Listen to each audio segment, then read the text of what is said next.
ॐ नमः भगवते वासुदेवाय।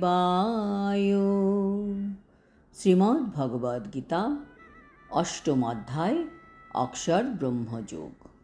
হরে কৃষ্ণ। আজ আমরা অক্ষর ব্রহ্মযোগের ২৭ নম্বর শ্লোকটি শুনব। নৈতে শ্রীতে পার্থ জানন যোগী মুহ্যতি কশ্চন তস্মাৎ সর্বেষু কালেষু যোগযুক্তো ভবার্জুন। অনুবাদ: হে পার্থ, ভক্তেরা এই দুটি মার্গ সম্বন্ধে অবগত হওয়া সত্ত্বেও কখনো মোহগ্রস্ত হন না। অতএব হে অর্জুন, তুমি ভক্তিযোগ অবলম্বন করো। তাৎপর্য: শ্রীকৃষ্ণ বারবার বলছেন যাতে আমাদের বিশ্বাস দৃঢ় হয়। শ্রীকৃষ্ণ এখানে অর্জুনকে উপদেশ দিচ্ছেন যে অর্জুন, তোমার এইসব ব্যাপার নিয়ে বিচলিত হবার প্রয়োজন নেই। এই শুক্লপক্ষ, কৃষ্ণপক্ষ, দক্ষিণায়ন, উত্তরায়ণ, এই যে জীবাত্মা বিভিন্ন মার্গ অবলম্বন করে এসব ভক্তদের জন্য নয়।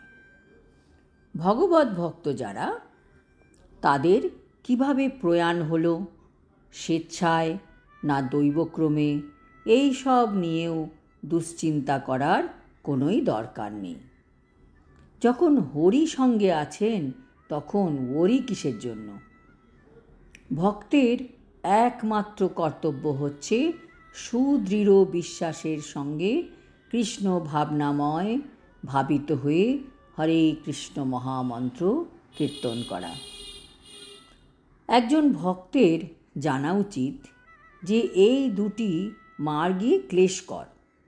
কাজে এই সব নিয়ে চিন্তা না করে, সেই সময়টিকে বৃথা অপচয় না করে কৃষ্ণ ভাবনায় লাগানো উচিত। অন্তিম সময়ে কৃষ্ণ ভক্তকে রাস্তা দেখিয়ে নিয়ে যাবেন। কৃষ্ণ ভাবনায় আবিষ্ট হবার শ্রেষ্ঠ পথ হচ্ছে সর্বদাই শ্রীকৃষ্ণের সেবায় যুক্ত থাকা। আর তার ফলে ভগবত ধাম প্রাপ্তির পথ হবে নিরাপদ, নিশ্চিত ও সরল। এই শ্লোকে যোগযুক্ত কথাটি বিশেষভাবে তাৎপর্যপূর্ণ। যিনি দৃঢ়তাপূর্বক যোগ অভ্যাস করেন, তিনি তার কাজকর্মের মধ্যে সব সময় কৃষ্ণ ভাবনায় যুক্ত থাকেন। শ্রীল রূপ গোস্বামীপাদ উপদেশ দিয়েছেন যে জড় বিষয়ের প্রতি আমাদের অনাসক্ত থাকতে হবে এবং সব কিছু কৃষ্ণ ভাবনায় সম্পাদন করতে হবে।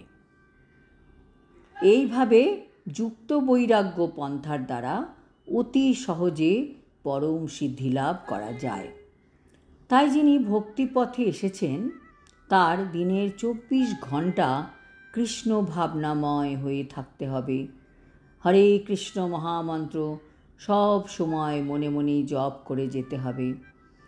হরে কৃষ্ণ কৃষ্ণ কৃষ্ণ হরে হরে, হরে রাম রাম রাম হরে হরে। তাহলে ভক্তকে আর মৃত্যুর সময় ক্ষণ নিয়ে কোনো চিন্তা ভাবনা করার দরকার হবে না। বা ভক্তকে কেউ কিছু বললেও ভক্ত কোনোভাবেই বিচলিত হবেন না, কারণ ভক্তিযোগ সাধনের ফলে তার পরম ধামে গতিলাভ করার বিষয়ে তিনি তখন সুনিশ্চিত থাকেন। আজ এই পর্যন্ত।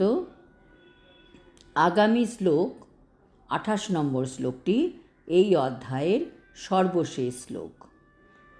সেই শ্লোক থেকে আমরা জানতে পারব ভক্তিপথে থাকলে কি অপরিসীমভাবে আমরা লাভবান হব সেই সম্বন্ধে। হরি ওং তৎসৎ। হরে কৃষ্ণ।